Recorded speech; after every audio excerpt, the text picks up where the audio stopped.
Okay. Where do we start? Describe it for a blind man. Describe it for a blind person. Here we go. Okay. Describe it. It's an ochre yellow background. Well, blind person doesn't know colors. Okay. Well, yeah, they might. They're not that blind, right? Exactly. Okay. Let's do that. So, ochre background. Malik, go ahead. Okay, we see vertical brush strokes going from up to down, or the opposite. And in the midsection of the painting, we see an agglomeration of square shapes intersecting these vertical lines. Stop there, stop there. Stop. Enough. Enough just for us to catch up with what you just said, right? Really good. That's you're a really good student. You've really been learning the lesson, right? Okay, that was really basic description, just exactly the way we do it. But can you also see it's like we need to take in what you just said, right? So ochre background. The first thing that strikes you is these kind of like, looks like these vertical brush strokes, right? From top and then bottom. And then in the middle, it's this series of, what did you say? Squares. Squares, a series of squares that somehow fit into this over there. Okay, good. Some horizontal lines. And then that makes us think of the next thing, which is there are some horizontal lines as well, in fact, right? So it's not only the vertical, although you're right to say the first thing that strikes you is the verticals. There's more, it's more strongly this kind of vertical axis over here. Next step, still really, really basic. Go ahead. The accumulation of squares, rectangles, and geometrical shapes in the middle, some of them are layered over each other, or there is a rectangle within a rectangle, a square within a square, and each one is a different color than the other. Right. Stop there. Right. Okay. So the main point about this central section over here with the squares is that they're all different colors, right? But you kind of get the feeling that the color is Square. inside the square. It's contained. It's all, there's a contour around it. So the squares, they're kind of colored in inside, and they're also a little bit irregular. They're not evenly squared. Right? It's not the same size square. They're all a little bit different. The blind person is getting quite a good idea, right? Quite a faithful idea so far. Go ahead. The painting is divided in three parts. Go ahead. Top, bottom, and the middle. And the middle section, right? So the top part are those kind of strokes, the vertical strokes. Bottom part, those strokes over there. Now, the central section with these squares, is there a direction? Is there? There is a movement. They're orthogonal to the painting, to the shape of the painting. So what do you mean by that? Just explain that in a second. They're orthogonal. It's Yeah. cutting the shape. It's cutting the movement. They are horizontal, no? That's actually what I'm looking for. Yes. Can you see that? In fact, yes, the movement that you feel as you're looking at the central section is more or less horizontal.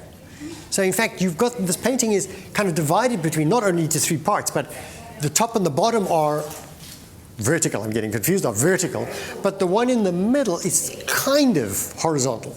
Not. It's subtle. Exactly right. No, but Yeah. interesting. Hang on a sec. Yeah. It's very systematic to have the vertical, but the horizontal is not. Yes. It's the confusion. Yes. So the verticals are more regularized and easy to perceive. The horizontals are a little.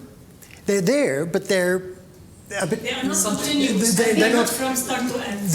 Exactly, and they're not kind of dominant. They're a little bit more difficult to make out. Okay. There's a play of darker and lighter colors between the squares, and there's a pop of color that makes your eye want to jump. Or is that rude to say to a blind person? No, no, I think that's yeah, it makes your eye jump around. That's quite good, right? So hang on a sec. What are the colors you're talking about?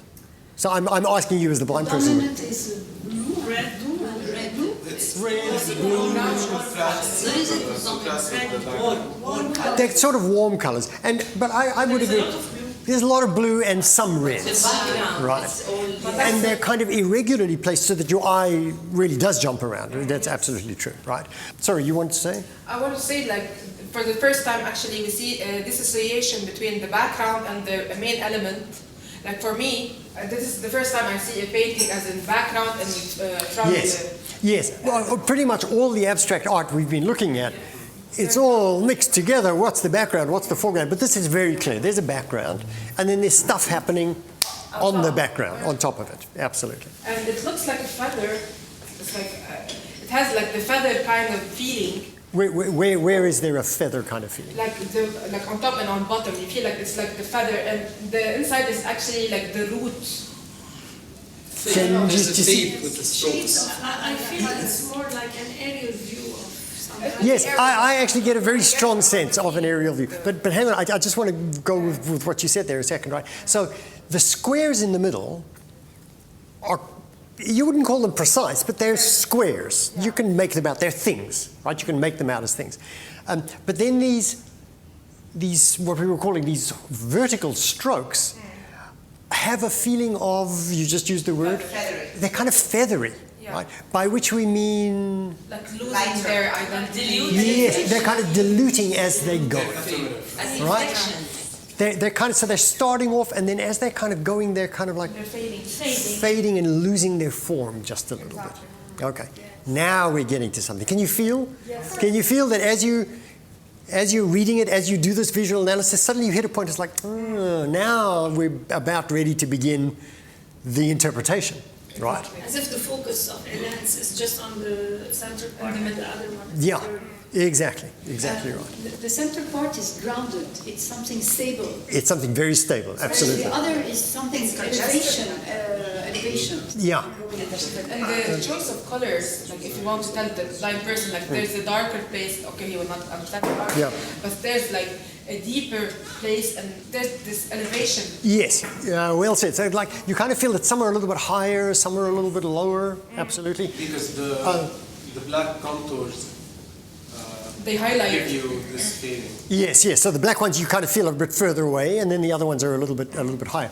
You used the word Wafa? Yeah, I was saying that the center gives me this feeling of congestion. Yes, something and it feels like it's congested. in contrast, Exactly. in contrast to the freedom that is on the peripheral parts of the upper and Exactly, lower. exactly. So absolutely, so this kind of feels like this kind of density, this condensation over here.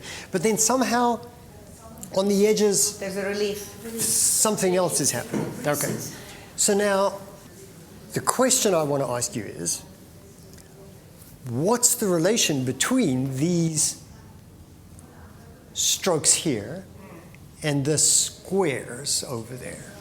It feels like they're It's almost leading the to same. And when you see something from the back, it's different than when you see it closer. The way she was saying, Wafa. Like when you come Yes. towards those squares, you see those. No, it's not about the square. It's about the behind the square. Yes. What's the square is giving. So now, but now let's just try and be a little bit more precise about this. You said something, but I've forgotten already, but hang on a second, say it again. So what I'm asking you is, there's some relationship between the squares, this density in the middle, and these feathery strokes. If you see a square, Hang on a sec. if you see a square while you move and on emotion, it becomes a line. It doesn't stay as a square. Maybe. What are you getting at? So if you are seeing something and on motion, Yeah. it doesn't become a square. It becomes a line, a blurry line. Okay. So maybe Maybe. I'm not saying you're wrong. I'm just. Yeah, and you're kind of articulating, but and I'm not. We're getting somewhere with that. So somebody build on top of that. Yeah, go ahead.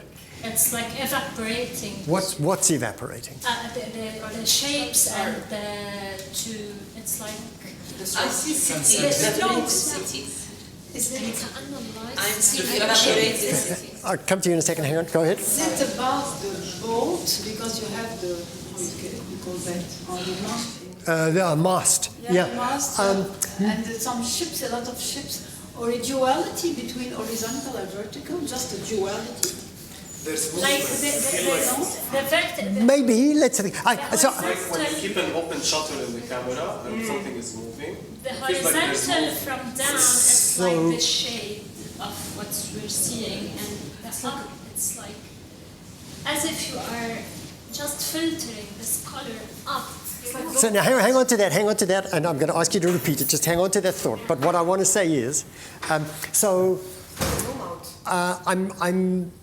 I'd rather not get into, is it a boat? I'd rather stay away from an object, because it's not really about objects, right? It's not. If you wanted to put in boats, you would have put in boats, in a sense, right? I know you're just saying that, but but you're all kind of on an interesting track over here.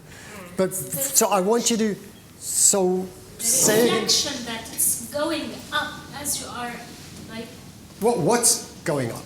The light, the colors are, it's like extracting the color Of what? Of the shape. of the shapes of this conjunction. In The here. evaporation? It's giving it more As well, space. and it drifted, it is going down as well. It's giving Everybody- it more space. So there's an extension. Getting What is more true? Go ahead. Sorry, what is more true? The up or the bottom? What is more true? What is a reflection? What is a reality? What is what? Just houses. Hang on a second. After, you know, there is like this condensation, you know, Yeah. and at some point, something is going to come out. So now I'm going to come to you in just a second. But I just want to say, hang on a second. So you're all throwing out all of these ideas, which are all true. I want to say they're all correct, right? And I'm trying to work out a way to For a reason. to knit them together, right? So we haven't. I feel like we're all circling around the central point. We haven't quite landed there. When we land on that point, everything that you're saying will all make sense. So let's just carry on with. I hope you're all listening to each other, right? Okay. So just hang on a second. Hang on a second. I said you and then Danya. Go ahead. So at first I thought about reflection. Yeah. When light reflects, it gives you like this line, especially on water. Yeah. But I had another idea where I felt like, because there's a condensation of those squares together in the middle, in a fish eye camera, you get to see there's like top of buildings, like you see squares, but as you go further, it becomes, because it's getting condensed more, those turn into a line. So those lines aren't simply things that are faded, it's simply those squares, but they're getting more condensed as they move forward. My problem is I think now he's talking about spatial difference. Yes. It's like the central area is above. So it's like they're going like in a round manner. The vision is rounded. So hang on a second. I'm going to come to you in a second. Remember what you said. Danya, what did you want to say? Overpopulated area. Well, yes. Or maybe you can see it as trees and forests. But you see, what I'm trying to say is, I'm trying to get you not to reduce it to a thing. All right? What state of mind do you feel when you look at the center and when you look at the periphery? The center is congested. There's more freedom up and down. Yes, I think that's true, but sorry, go ahead. I feel somehow the things that if I'm focusing on them are hanged by some elastic and there is a variation, there is a vibration. I feel the movement, the vibration of things. The blurry part I get that are moving, but the ones I'm focusing on I can see. Well, now hang on a second. That's another level. Somehow I feel like it's a zoom in and a zoom out. Yeah. And the second thing is like there's calmness in it. There's calmness, like calmness. I'm very calm, right? Especially the upper and the bottom part, and I'm very intrigued, not angry, but intrigued from the middle part. So it's like a dream on the side. It's like I'm dreaming on the side. You can tell. No. You can tell when I do it. It's like yes. That's what I'm saying. It's like You kind of said the word that I'm looking for. Yeah. So. What's happening to the squares? It's vibrating. They're vibrating and they are Dispersing. dispersing. Right? Right? Yes, no. Well, they start off as things. Actually, Rico, I even like what Dawood was saying a minute ago. Other than only dispersing, he said he sees them moving back and forth as if leaving this remaining layer underneath. There is a movement. There is some kind of a smudging layer underneath. Yes. So now I agree with that, but I'm going to take it even further in a sense. But hang on, you had said something. Yeah. A little while ago. It's like it's fading, it's evaporating, like Filtering. And so that's what I'm. And I think I said to you, what's filtering and evaporating? These shapes and colors. The state of the mind. So even without just staying with the painting, what's this painting about? Materiality and then spirituality, I think it's about growth. Without being that interpretive. It's about growth. But I do want to stay with this. It's about filtration of emotions. It's, well, no, hang on a second. Actually, the medium is transforming from something very condensed to something very loose. That's what I'm after. It's about ما حفظني عن واحد something. But look how difficult this is. And Wafa, who knows these paintings better than anybody, like It's she the lives first with them. time that I see it as such. But you see, so what I'm getting at is, it seems to me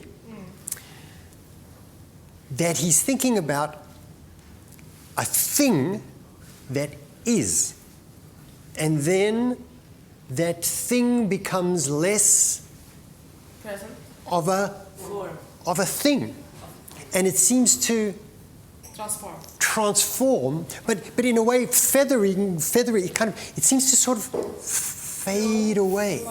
Isn't it fading away? Yeah, this is what she imagined, that it evaporated. Yeah, so I agree with that. I actually like the term evaporating, right? Because it seems to be, it's just sort of disappearing, right?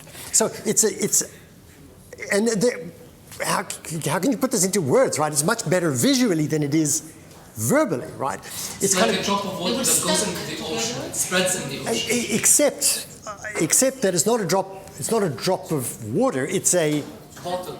It's a solid thing that goes into the water, and then it just, like sugar. That's nicely said. It's losing its materiality. It's losing its materiality. The body. Can you? You know what I Feel love that? about Do you see that? Like listening to everyone, what they're saying, it's the first time we deal with a painting from the materiality point of view rather Yes. than the context and Yes. what it means and the Yes. spirituality. Like we never give so much importance to material, the surface, the medium, how the medium transforms. And I would say this is quite experimental and successfully experimental. It's beautifully done, isn't it? And the interesting thing about it is it's not about, it's about what is and how isness, if I can put it that way, sort of fades away, stops being isness. How being stops being right? Stops being, and it kind of like, and it just sort of fades away, but in this very beautiful way. Yeah, because right? It's a lot of, how can I say, espoir. Yes. Because it's about hope, because all of us are going to lose our materiality. Exactly. It's actually not a depressing thing. So it's like thinking of the universe as this ball that's expanding and transforming. That and expanding, exactly. And it's also saying a thing isn't just this. It's more. It's the other stuff. It's the coming and going. It's the becoming, the being, and the unbecoming. So much bigger, much whole. Into this ethereal world. It's like she didn't mix the background with the being. Yeah, no, because she wanted to do this kind of distinction. You know? Nicely said. That's really nicely said, right? I think what you can imagine, another artist may have been tempted that when the object fades away, that it blends in with the background, that it becomes the background. But in fact, he's saying no, that doesn't happen. What he's saying is, it stays in this vibration. It doesn't blend in. It doesn't become everything else. It still stays. It still stays. But does it lose something? its identity, or it remains the same unique identity? It's not important. Or it's lost? Well, I actually think. There it's not important because I think to her it's the journey that leads to this that is important, because like the way she worked the details in the middle. So I don't think it's for you to think about. It's like a reflection of you. Like, is it important? Is it not? بس I'm taking إذا بس عم نطلع بس بالصورة. To her it's not important the way بتودي. It's the journey that actually led to this that is important. Yeah, but if you consider that each part is unique, and when it fades, it loses its identity. But what it's saying is, it's sort of half and half. Exactly. Right? It stays something. It doesn't become nothing. It doesn't like. And it stays something that's still, in some ways, essentially related to what it was. So it's not quite the same thing. Actually, but I'd it's like to add not to that different. It's It's profound stuff, this, right? It's extraordinary stuff. Yeah. Rico, Go ahead. why don't we invite them to look at the other ones, which Right. are completely fading, by the way, by the same artist, and they don't lack identity. So it's this play between a congested part, a part which is more free, loose. So especially there's a very high level of experimentation and materiality in those works. And for the artist himself, I think that the process in doing that was quite meditative personally. Yes, because they have a meditative quality to them. They don't lose any quality of identity. And most of his works were completely untitled because it's the process of him applying paint on that surface and just traveling in some kind of a trance, like journey. The brush just takes him, let's say, vertically, horizontally, whatever. The process is what's important rather than the whole narrative behind it or not. So let me ask this exactly. Given that we've just been looking at this, what we said about this, what do you think is going on here in thinking along those same lines? It's looser. It's looser. It's richer, more breathing, more airy. Yes, it's very true. More breathing. It's much less condensed, right? So it seems as though this is kind of like a...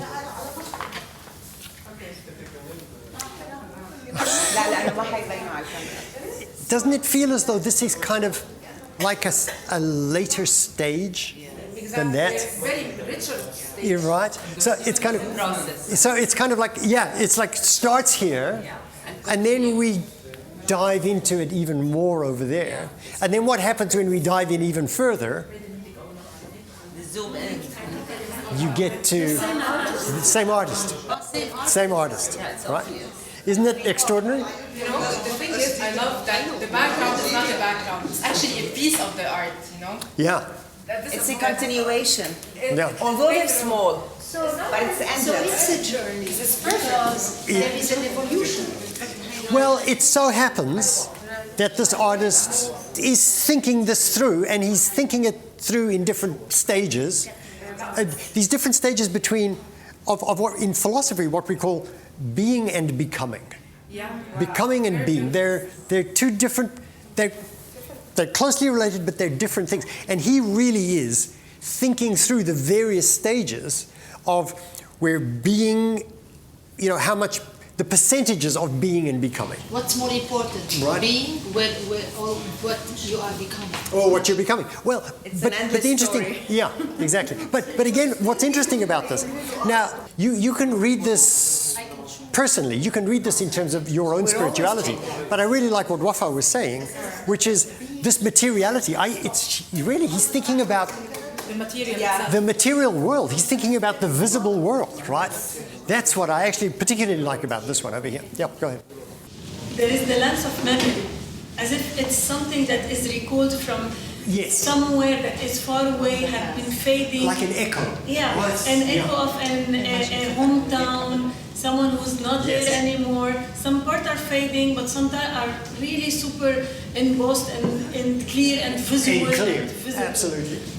And I think I don't know why for me, they are urban scapes. No, I have to say, I see them as that as well. I'm reluctant to say, I don't want to say they are, but this looks to me like looking down, like a drone's eye view of an Arabic village in the desert.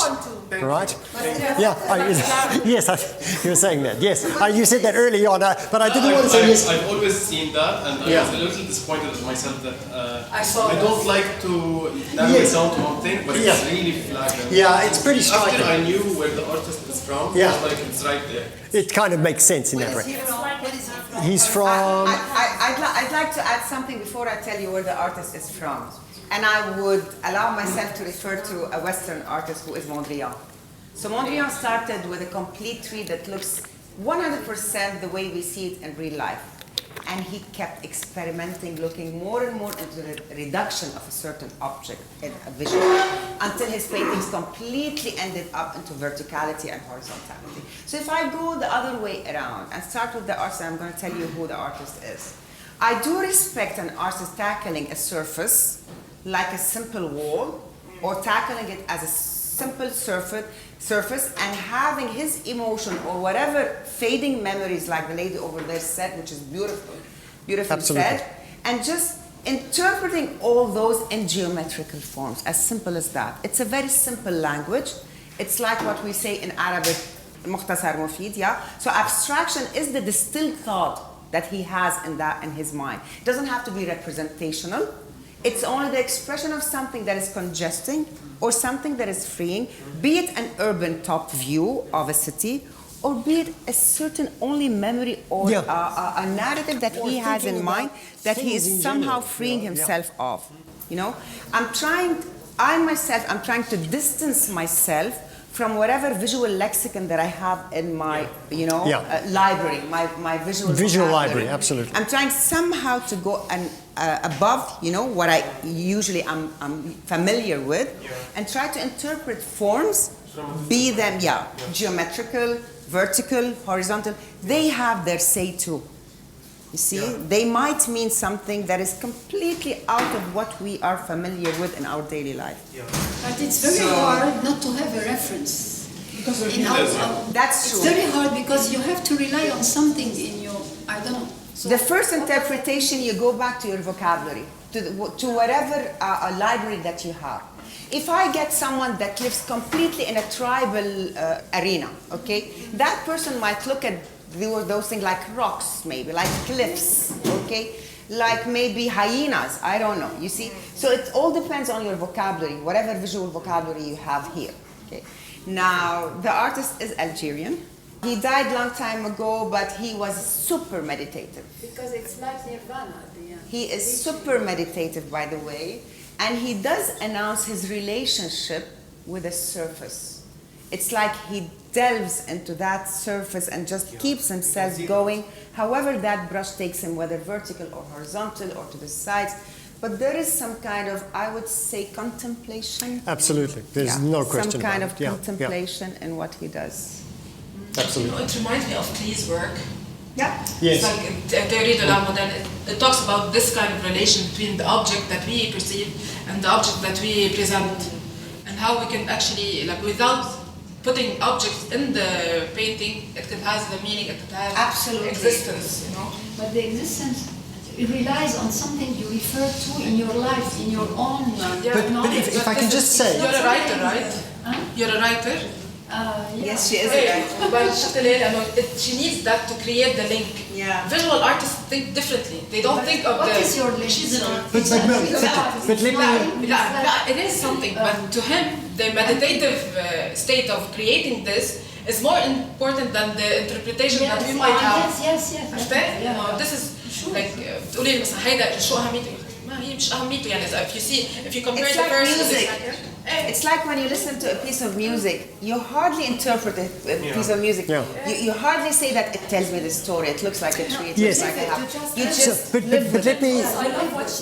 But what I want to, if I can add to this, what a lot of good art is doing, in a sense. So you're saying we always start off somewhere with some reference, but what a lot of art is kind of asking you to do is saying, okay, here's your reference.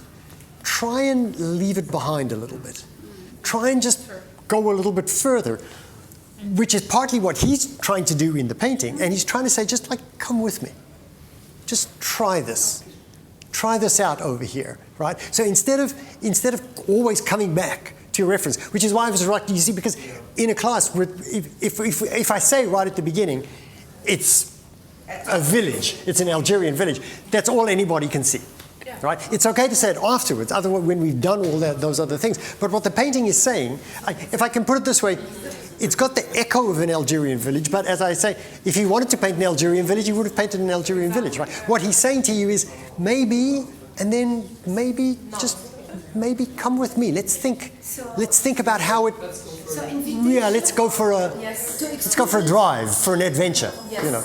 Yeah. To free yourself of everything, of all references, just to find out finally what peace, elevation, emptiness. Well, no, I actually don't think that's the case, with all due respect. I don't think that's about nirvana, right? I don't think it's about this point of emptiness. I think what he's saying is, take this and expand, meditate on this.